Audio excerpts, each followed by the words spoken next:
તો ચાલો દોસ્તો વાત કરીએ આજના એસે1 ના પેપરની. એસે1 નું પેપર હાથની અંદર આવ્યું એટલે છોકરાને થયું કે વાહ, પાસ તો થઈ જાય એવું છે, પણ સ્કોર કરવાની અંદર થોડીક તકલીફ પડે એવું છે. પેપર આપણું કેવું હતું આજનું એસે1 નું? તો ઇમ્બેલેન્સ પેપર કહેવાય.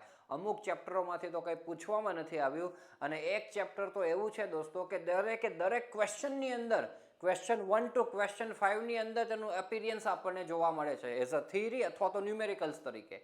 ઇમ્બેલેન્સ પેપર દોસ્તો આજનું એસે1 નું કહેવાય. ન્યુમેરિકલ્સની વાત કરીએ દોસ્તો, અમુક તો સિમ્પલ ન્યુમેરિકલ્સ હતા દોસ્તો. આપણે જે ન્યુમેરિકલ્સ કરાવેલા છે ને આઈએમપી આપેલા હતા, એમાંથી અમુક થોડાક નવા પ્રકારના ન્યુમેરિકલ્સ પણ આપણને જોવા મળ્યા. થિયોરિટિકલ કન્ટેન્ટ દોસ્તો મોટા ભાગનું તો આઈએમપીમાંથી જ હતું. થોડું ઘણું આપણે કહી શકીએ કે થોડુંક આમ તેમ હતું, પણ એકદમ ઇઝી, આરામથી પાસ થઈ શકાય એવું આ પેપર કહેવાય. ફેલ થવા માટે દોસ્તો આમાં અઘરું પડે એવું આ પેપર કહી શકાય. થોડુંક લેન્ધી પણ વિદ્યાર્થીઓને લાગેલું છે, પણ પેપર ઇઝી, આરામથી ગ્રીન લાઇન મળે એવું છે. તમને થોડુંક ઓવરવ્યૂ આપું દોસ્તો, આપણે કેવું પેપર હતું. તો ચેપ્ટર 1 માંથી એસઆઈકેઆઈ નું કોઈ કામકાજ નહીં. ઘણા બધા વિદ્યાર્થીઓએ એસઆઈકેઆઈ મગજ ફેરવી નાખ્યું હતું. એના ફોર્મ્યુલા યાદ રાખવાના, એમાં વેરાયટીઝ યાદ રાખવાની, કંઈ જ ના આવ્યું. પછી એસએફડી, બીએમડી, એફએફડી જે ખેલો દિમાગથી કરવાનું હોય એ કાંઈ ન પૂછ્યું. ખાલી ને ખાલી દોસ્તો તમને બે થિયરી પૂછી નાખી, મેક્સવેલ્સ રેસિપ્રોકલ થિયોરમ અને સુપરપોઝિશનનો. વાત થઈ પૂરી. હે ને, એવું તમારું કામ ઇઝી થઈ ગયું એમ કહી શકીએ. ચેપ્ટર 2 માં પણ દોસ્તો ખાલી એક જ થિયરી પૂછી દોસ્તો, એક જ થિયરી, આર્ચ કેબલનું કંઈક ડેફિનેશન હતી એ. બાકી દોસ્તો એમાં કોઈ ન્યુમેરિકલ્સ તમારા પેરાબોલિક કે સર્ક્યુલર આર્કના જોવા ન મળ્યા. કેબલના પણ ન્યુમેરિકલ્સ નહીં, તો એ તો ઠીક વસ્તુ છે. બાકી પેરાબોલિક આર્કના ન્યુમેરિકલ્સ બધા કરતા હોય. એના પછી ચેપ્ટર 3 જોઈએ થિન સિલિન્ડરની અંદર, તો એમાં આપણા જે ન્યુમેરિકલ્સ કહેવાય PD/2T, PD/4T કહેવાય, 7 માર્ક્સ વાળા કોઈ જ ના આવ્યું. ડેરિવેશન આવ્યું. એ તો આપણે દોસ્તો કોન્ફિડન્સ બુસ્ટરનું જે પેપર હતું એમાં મેં એ જ ડેરિવેશન તમને આપેલું હતું.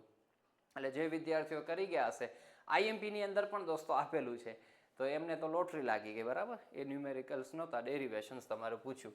હવે આ દોસ્તો ચેપ્ટર નંબર 4 આવ્યું આપણું, સ્ટ્રેન એનર્જી. દરેક ક્વેશ્ચનની અંદર તમને આનો ન્યુમેરિકલ્સ કા થિયરી જોવા મળેલી છે. સ્ટ્રેન એનર્જીનું જે વેઇટેજ વધી ગયું દોસ્તો, જાણે ગવર્મેન્ટ જોબ લાગી ગઈ અને એની વેલ્યુ કેમ વધી ગઈ હોય, એમ સ્ટ્રેન એનર્જીની વેલ્યુ વધી ગયા. ઇમ્બેલેન્સ કહેવાય પેપર, આવું ન હોવું જોઈએ. અને સામે એક આ વસ્તુ છે, ચેપ્ટર નંબર 9 પ્રેમથી કહે છે કે I am in syllabus but nobody was care. મારું કોઈ ધ્યાન નથી રાખતું, પૂછતા જ નથી. એક પણ થિયરી નહીં, એક પણ ન્યુમેરિકલ્સ નહીં ચેપ્ટર નંબર 9 માંથી, એમડીએમ માંથી લ્યો. અને આ ચેપ્ટર નંબર 4 માં બધામાં એના ક્વેશ્ચન્સ જોવા મળ્યા છે. આવું પેપર છે. ચેપ્ટર નંબર 5 ઘણા માથે માથાનો દુખાવો હોય છે. 4 મેથડ, ડબલ ઇન્ટિગ્રેશન, મેકોલાઇઝ, કોન્જ્યુગેટ અને મોમેન્ટ એરિયા. તો એમાંથી ન્યુમેરિકલ્સ એક જ પૂછાયો, મેકોલાઇઝનો. બાકી કાંઈ નહીં દોસ્તો, બહુ ઓછું કરી નાખ્યું. ઘણા છોડીને ગયા હતા આ ચેપ્ટર, એના માટે સારું કહેવાય.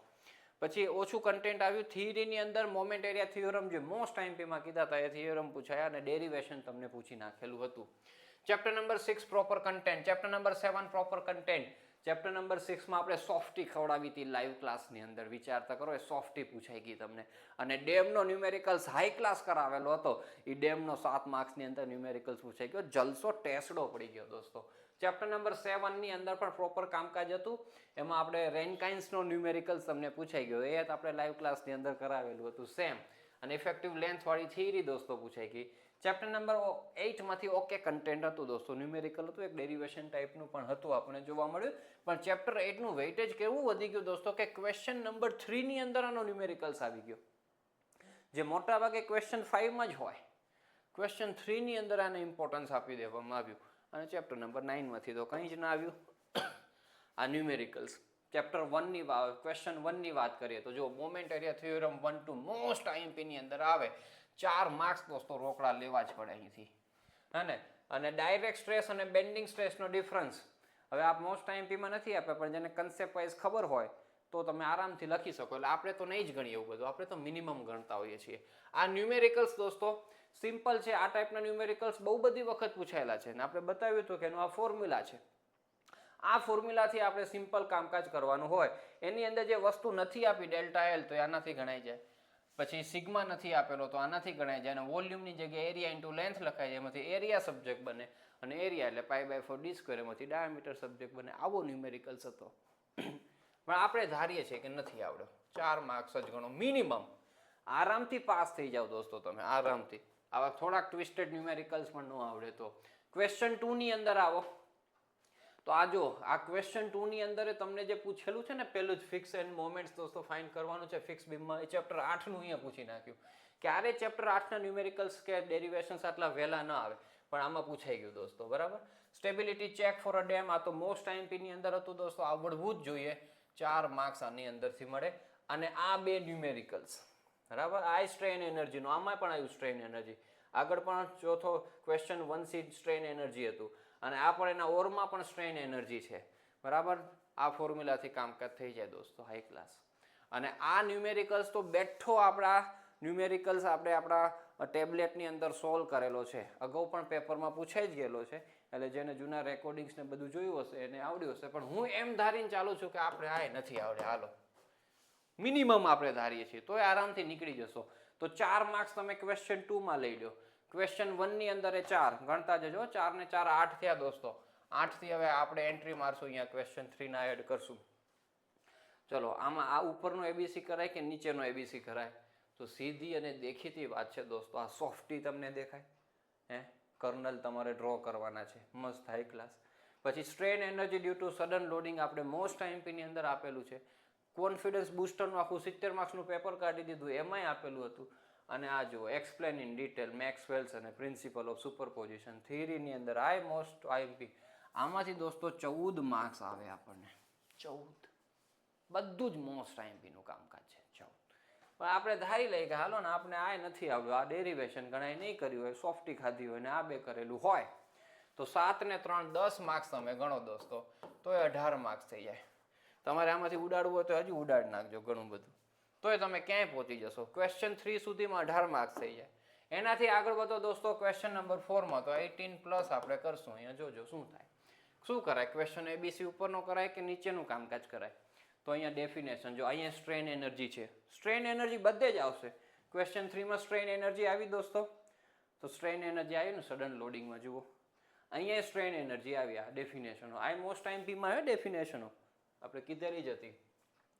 ફિક્સ્ડ બીમ સિમ્પલી સપોર્ટેડ બીમનો ડિફરન્સ વર્ષોથી ભણતા આવ્યા છો. State advantages of fix beam એ પણ મોસ્ટ આઈએમપી ની અંદર હતો. અને masonry dam 7 marks the most IMP દોસ્તો. તો હું ખાલી આના 7 ગણું કે ઉપરના કાંઈક પણ ગણો. હવે શું ગણો દોસ્તો, આરામથી નીકળી જવાના છો તમે અહીંયા. બરાબર. 25 માર્ક્સ છે તો પૂગી ગયા ક્વેશ્ચન 4 માં. ત્યાંથી આગળ વધો. આ ન જ કરાય દોસ્તો ઓરવાળું. ઉપરનું મસ્ત હાઈ ક્લાસ કામ હતું. કેટલા પૂગ્યા દોસ્તો આપણે? 25. રાજી થાવ દોસ્તો, ગ્રીન લાઈન આવી ગઈ એટલે બીજું શું જોઈએ આપણને. આ effective length of column with different 4 case છે. આપણે લાઈવ ક્લાસમાં પણ કીધું હતું આઈએમપી થિયરી છે, થિયરીમાં પણ પૂછાય છે. પૂછાઈ ગયું.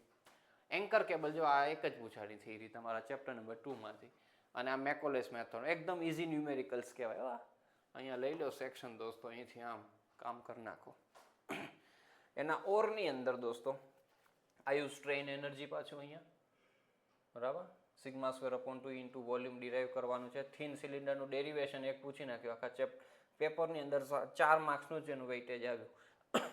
અને આ ન્યુમેરિકલ્સ હું તો દોસ્તો છે મને આય ફાવે અને આય ફાવે બરાબર. લગભગ વિદ્યાર્થીઓ આ ન કર્યું હોય તો આ કરી નાખો. રેનકાઇન્સનું સૂત્ર લખવાની, કિંમતો નાખવાની છે, જવાબ મેળવી લો. 7 માર્ક્સ. ચલો ડેરિવેશન આ કાંઈ ના આવડે બીજું બધું તમને કાંઈના 7 લઈ લો, કાંઈના 7 લઈ લો. અહીંયા ના આવડે તો આના 3 માર્ક્સ લઈ લો, તોય તમે પાસ તો થઈ જ ગયા છો. જલસા કરો ને સાહેબ. 32 માર્ક્સ લઈને આગળ વધી જાઓ. SA1 પછી CSG એના પેપરની કરો તૈયારીઓ. શું જોઈએ? આરામથી પાસ થાવ તમે. મેં ગણાવ્યા એનાથી ઓછા માર્ક્સ કરો તોય તમે નીકળી શકો એમ છો. એટલે જે લોકો વ્યવસ્થિત શાંતિથી આઈએમપીમાંથી પ્રિપેરેશન કરે, વ્યવસ્થિત પ્રિપેરેશન, તો એમને વાંધો નથી આવતો. હે ને? તો આવી રીતના દોસ્તો પેપર હતું તમારું. એકદમ ઇઝી પેપર કહેવાય. ઇઝી ના કહેવું હોય તો મીડિયમ લેવલનું પેપર કહેવાય. હાર્ડ તો ન જ કહેવાય. બરાબર. હાર્ડ લાગ્યું હોય તો અંતરદૃષ્ટિ કરજો કે આપણી મહેનત ક્યાંક ઓછી પડે છે, આપણી મહેનત આપણે વધારીએ. બરાબર. તો આગામી પેપરોની અંદર ફોકસ કરજો, સારામાં સારી પ્રિપેરેશન કરજો અને ખૂબ સારા માર્ક્સ સાથે દોસ્તો પાસ થાવ એવી શુભેચ્છાઓ અને શુભકામનાઓ સાથે આ વિડીયોની કરીએ આપણે સમાપ્તિ. Thank you so much.